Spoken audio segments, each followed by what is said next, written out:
Salut à tous, c'est Pang de la chaîne, bienvenue sur cette vidéo qui aujourd'hui va parler d'énergie, va parler de la problématique majeure que l'on peut avoir quand on fait un travail sur soi et que c'est pas simplement un travail symptomatique, celui de l'énergie.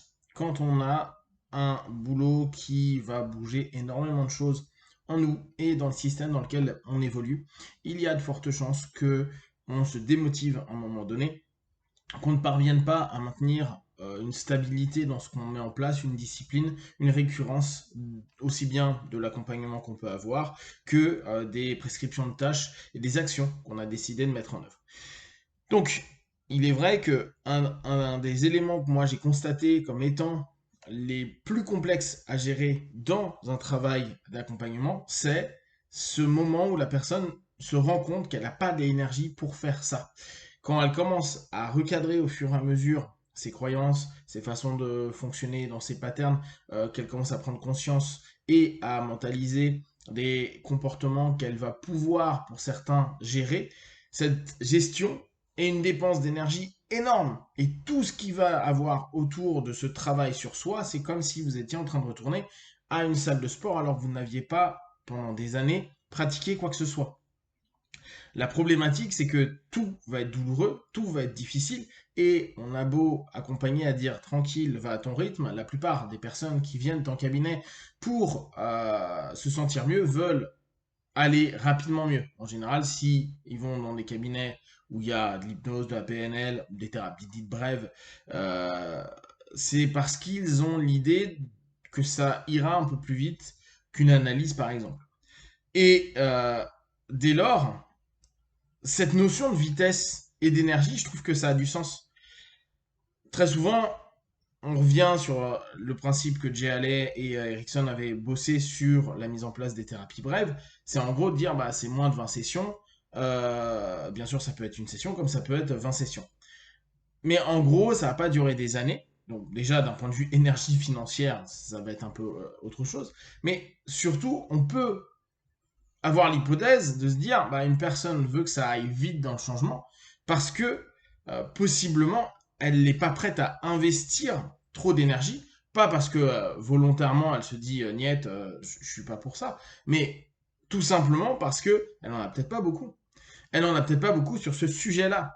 Même si c'est quelque chose qui prend la tête, qui gêne, qui dérange, le quotidien est fait de plein d'éléments, de plein de sujets, et il se peut que il faut gérer le boulot, la famille, des activités diverses, et que ce travail perso qui peut-être est en constance sous toutes ces activités-là, euh, ne peut pas être mis en avant, être le centre et focaliser toute l'attention et toute l'énergie à un moment T. Donc se dire plus ça ira vite, mieux ça sera pour le système, pour soi-même et pour avancer, c'est complètement normal. Pourtant, on sait très bien que l'énergie va être une nécessité à être exploitée et que sur pas mal de pathos et pas mal de problématiques de vie, en plus en fonction de tout à chacun, chacun a ses personnalités, sa manière d'aborder les choses, sa manière de vivre aussi sa thérapie, bah l'énergie va être énormément pompé et va y avoir ces phases où on va avoir des partenaires qui reviennent en séance et quand on leur dit est-ce que tu as fait tes prescriptions de tâches, est-ce que tu as fait ci, est-ce que tu as fait ça, qu'est-ce que tu as mis en place par rapport à telle chose, on va avoir j'ai commencé, c'était bien, puis tu sais, la vie, j'ai eu d'autres choses, j'ai oublié, j'y ai pas pensé, etc., etc., etc. Alors, on pourrait très bien se dire la personne n'est pas investie, mais c'est pas vrai. Elle est investie, seulement le feedback par rapport à l'énergie qu'elle est prête à dépenser n'est pas assez marquant pour qu'elle le maintienne dans le temps. Donc, ils se sentent mieux, donc c'est ok. Et ils se disent, bon, bah, je vais pas continuer vu que je me sens mieux. Mais au bout du compte, c'est pas parce que on commence à ne plus avoir mal parce qu'on fait des exercices de sport que pour autant on va arrêter les exercices. Ça n'a pas de sens.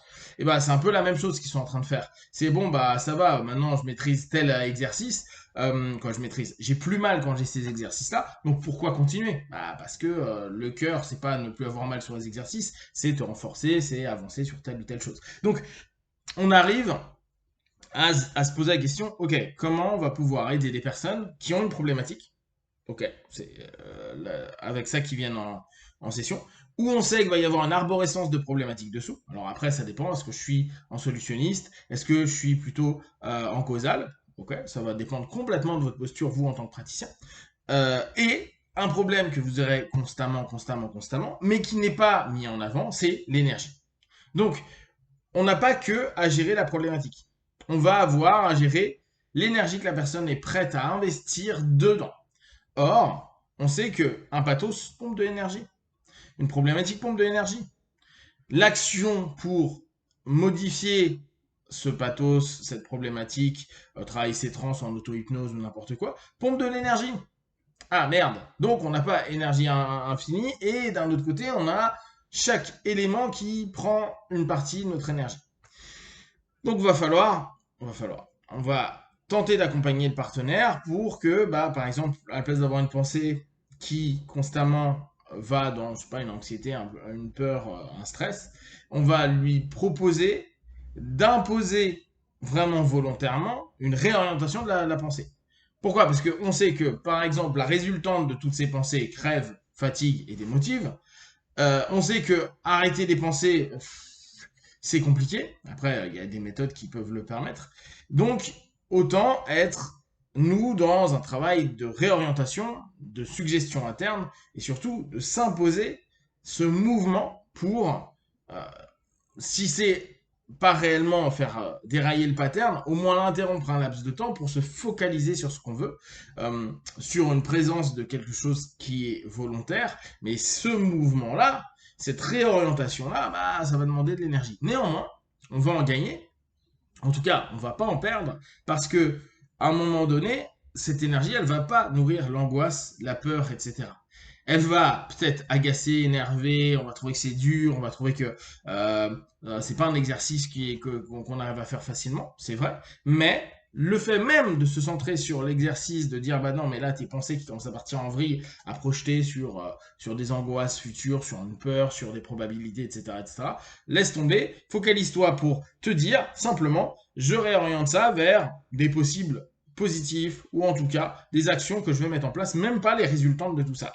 Et juste ce petit mouvement-là va demander de l'effort. Ne serait-ce que l'effort d'y penser, de le faire, ce qui fait qu'on a moins de flow qui va jusqu'au bout, vers l'élément négatif, et ne serait-ce que ça, c'est de l'énergie qui va être réorientée. Et ça, c'est sur un exemple, mais notre idée va être petit à petit d'aller choper les phases où la personne axe son énergie. La plupart du temps, c'est des focalisations sur lesquelles elles vont. Et dès lors, pensez, hein, on rentre dans des transes. La plupart du temps, on rentre dans des transes où on réactive nos patterns avec l'ensemble des autosuggestions qui vont entraîner l'ensemble des hallucinations, des dénis, des blocages psychiques, physiques, émotionnels. Notre idée va être d'interrompre ce pattern-là et imposer une transe vers laquelle on souhaite aller, même si on sait qu'on va être souvent réattiré de l'autre côté. Le fait qu'on ne dépense pas de l'énergie dans cette transe, et pensez bien, il y a une dépense d'énergie, mais elle n'est pas hyper excessive, parce que plus on est habitué, moins on dépense d'énergie. Donc, l'effort qu'on va avoir va nous demander un pic d'énergie pendant un laps de temps. Néanmoins, vu que ça va logiquement aller vers des choses qui vont nous stimuler, nous motiver, nous mettre en phase, nous aligner, nous respecter, etc., on devra avoir un ratio qui nous permet de maintenir un peu d'énergie. Même si on a eu un gros effort, on va être moins axé sur ce qui est dissonant, plus vers quelque chose de OK, et continuer petit à petit, étape par étape, à avancer vers peut-être une décorrélation avec ce pattern négatif, ou une restructuration, parce que potentiellement on peut aussi le faire comme ça, de la transe dissonante, si on en est capable, ou si c'est le travail qu'on a fait pendant la session. Donc, notre idée va être constamment, nous en tant que praticiens, et quand on est partenaire, et quand on bosse sur nous, que ce soit en auto-hypnose ou quand on est en accompagnement, de se dire, ok, mais tout ça c'est bien, j'ai des objectifs, j'ai des choses où je veux aller, j'ai même des prescriptions de tâches, mais est-ce que j'ai assez d'énergie? Et quelle énergie je peux mettre là-dedans pour que ce soit optimum afin de ne pas perdre justement dans tous les sens cette énergie et surtout me maintenir dans le temps pour réussir à mettre en place, structurer et cristalliser entre guillemets un nouveau pattern plus positif pour moi. Si vous avez des questions, des remarques, partagez sur Facebook, YouTube, je répondrai le plus rapidement possible. Comme d'habitude, tout ce que je propose, ne prenez que ce qui est bon juste pour vous, testez, observez, analysez et concluez. Dis ouais, ciao.